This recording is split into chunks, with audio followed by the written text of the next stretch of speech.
Hey, everybody. Welcome to day 28 of albums that are 45 years old. I'm your host, Davies Tallow, and we're looking at 1978, another album that came out that year, another great album from a band. Started about off in actually, excuse me,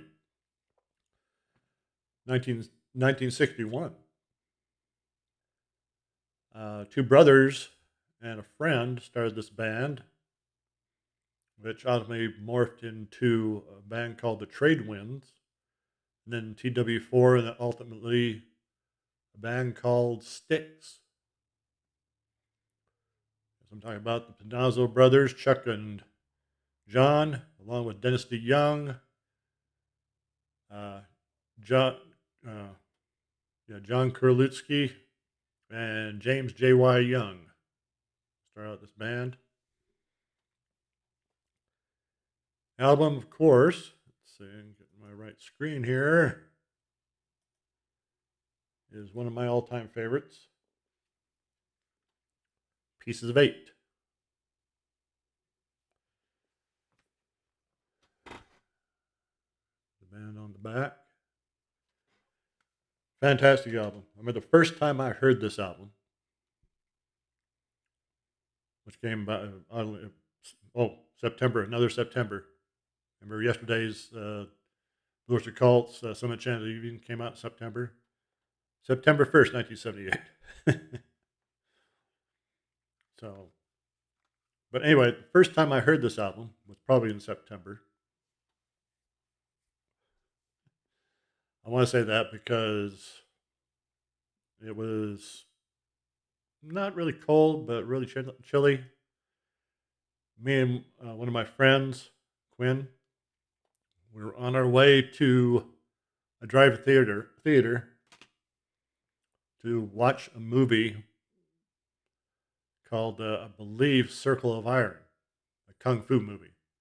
And Quinn, he was into that. I wasn't too much into it, but it was a movie and he was paying for it.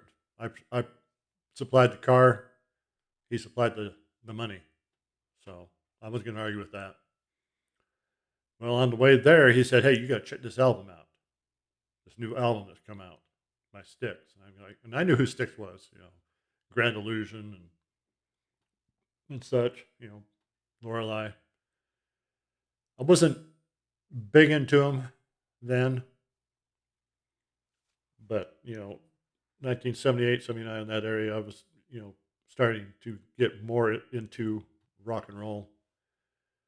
I was branching off from the Kiss tree that started it all for me. So anyway, he goes, "Check this out." It was an 8-track, and of course I had an 8-track player. I had to have an 8-track player in my car. And pardon me, I've been eating peanuts.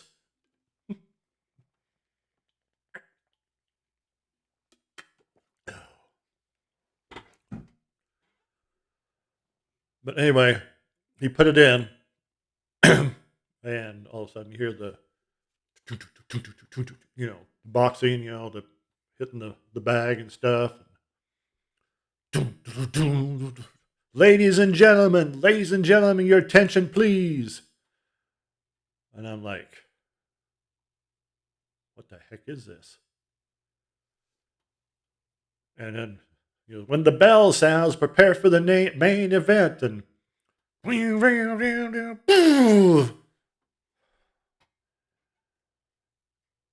I was pulled in. That magic hand reached out, grabbed me by the collar, and said, "You're coming with me, buddy." It's like it did with Kiss and a number of other bands. I was totally enthralled with this album. And Quinn, we listened to the main,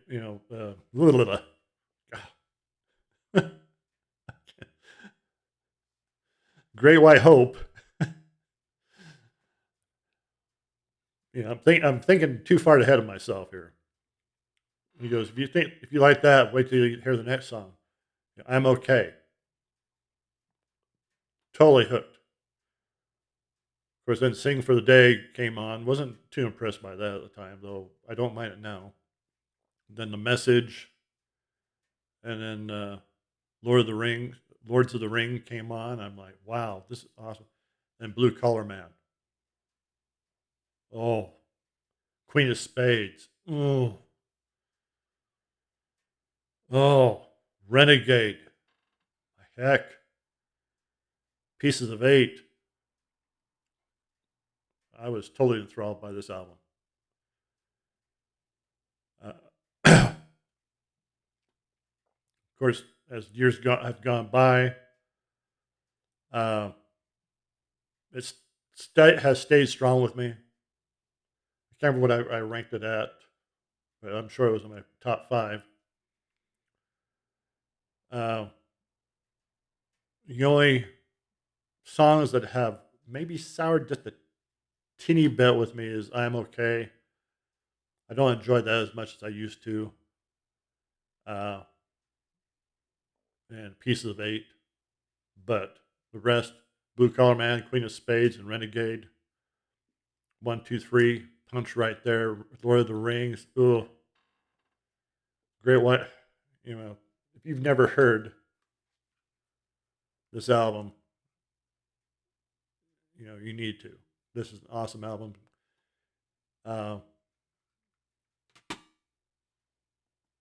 just loaded with rock and roll heaven. Um,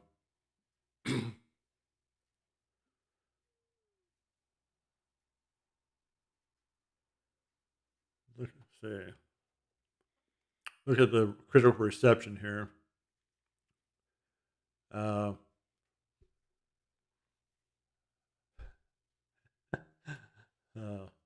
guy from Rolling Stones was more. I'm not going to mention his name. Uh, Copyright and stuff. Uh, he's more critical. It was this album was getting rave reviews, but this guy said, uh, "What's really interesting is not that such narcissistic slop should get recorded, but what must be going on in the minds of the people who support it in such amazing numbers. Gall, nerve, and ego have never been far from great rock and roll, yet there's a thin but critical line between those qualities and what it takes to fill an arena today. Sheer self aggrandization,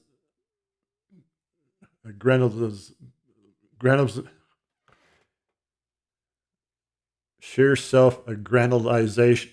I can't even pronounce that. That it must be misspelled on such a multiple level. Really? uh, I guess that's a kind of a polite way of saying, "Oh, I hate this album." How could this album? I know a lot of people revere the Grand Illusion, but this one I just love. I love this over Grand Illusion,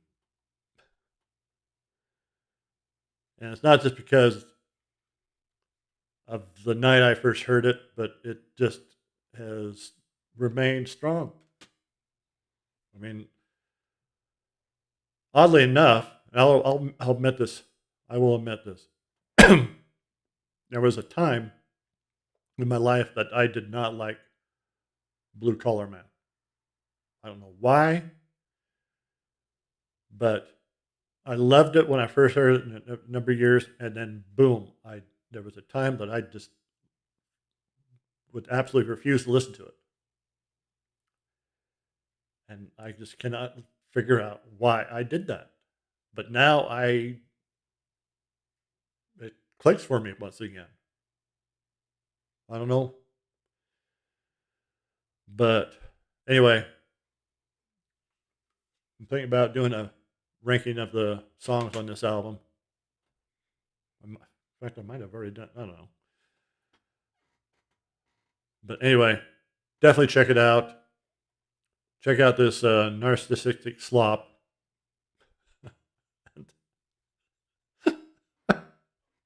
I'm sorry. I'm sorry. Really not, what's really not interesting is not such a narcissistic slop. Should get recorded. Oh boy, critics, you gotta love them. So anyway, album cover is okay, but it is what it is, and it's grown on me. So it's like, as of now, it's a classic album cover, even the back cover. Maybe this is not narcissistic slop too. I don't know. I just find that funny. So anyway, that's my choice for day 28. Uh, please leave your own choice for day 28. We got 3 more days left, and then this month's gone. March is gone. Hopefully next week, hopefully we'll be seeing 50s here in northern Utah. So fingers crossed. I hope things are going well where you're at. I hope it's warm or going to get warm. If not, don't worry, it'll warm up. So anyway, have a good one, and we'll see you on day 29.